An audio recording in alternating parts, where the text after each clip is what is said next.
This here's from the BBC. Lawyer cites 300 potential cases against Diddy. Let's see what we got.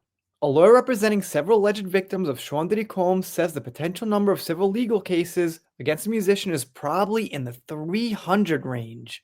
Tony Buzbee told the BBC his team had received about 3,000 calls since he held a news conference calling for clients in October, which is quite a bit of calls. I had a few people in his channel say, you know what, all in all, we still got no evidence, but that's a lot of calls. I think the logical thing to do here is this. You gotta say, hey, some are probably fake looking for a quick buck.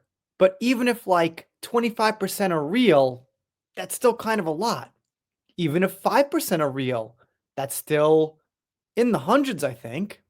So with that much volume, it's really tough to say, well, I don't think he did it. Got to see the evidence. We do, in the end, have to see evidence. We've got the video of him in the hallway with his ex-girlfriend, and it looks bad, but doesn't actually prove he did other things behind closed doors that are unrelated to that. But, obviously it's something. It's a hint. Just trying to be fair here. I know many people are saying he did it. That's it. 100%. To be brutally honest, I'm like 90% here. But in the end, gonna have to see just a little bit more to put me at that 100% mark.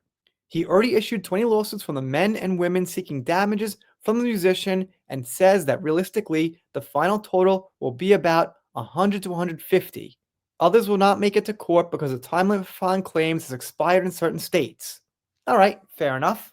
Mr. Combs has denied all the charges against him, calling the accusations sickening and the result of people looking for a quick payday, which I agree. Probably some are. But let's say 150 go through.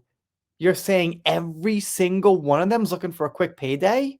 Even if it was only like 12 or 15 that was telling the truth, like I said, that's still a lot. Lawyers for Mr. Combs have argued that the number of false and outrageous claims being made by government agents, plaintiffs, attorneys, and others with questionable motives could be perceived as prejudicing potential jurors. Mr. Buzbee disagrees. Obviously, the people coming to the court as jurors don't come in a vacuum, he tells the BBC. They read the press, they know what's going on, but I think most people are willing to say, let's judge this claim on its merits. What is the proof and what is the defense? I think so too. This was the same argument Amber's team made while people already made up their mind before the court. Yes, as he says, people hear things, but once you sit down in that seat and someone's life is pretty much in your hands, I don't think you're thinking, haha, I already know, haha. You hear them out. I think I would. I think, like Buzbee says here, most people would. His lawyers have characterized the multiple civil lawsuits, including the claims of 300 potential victims, as part of a reckless media circus. And some of that could be going on. I just kind of feel like parts of everything are true. But the problem is, if some things he did are true, well, that's enough. They said Mr. Buzbee's press conference and the creation of a toll-free phone number for tip-offs were clear attempts to garner publicity. There might be some of that going on too. Probably wasn't necessary to have it toll-free. I mean, phone calls these days I don't think are so expensive. In a statement to the BBC, his attorney Erica Wolf said Mr. Combs has full confidence in the facts and the integrity of the judicial process. In court, the truth will prevail that Mr. Combs never, not safe for work, assaulted or did anything with a man, woman, adult, or minor. All right, so it looks like Mr. Combs believes in the court system in Virginia as well, unlike some people. But I digress. And they say he's currently being held in Manhattan's Met Detention Center. They say a bit about Buzbee. If you didn't know, he's a former Marine, which is respectable.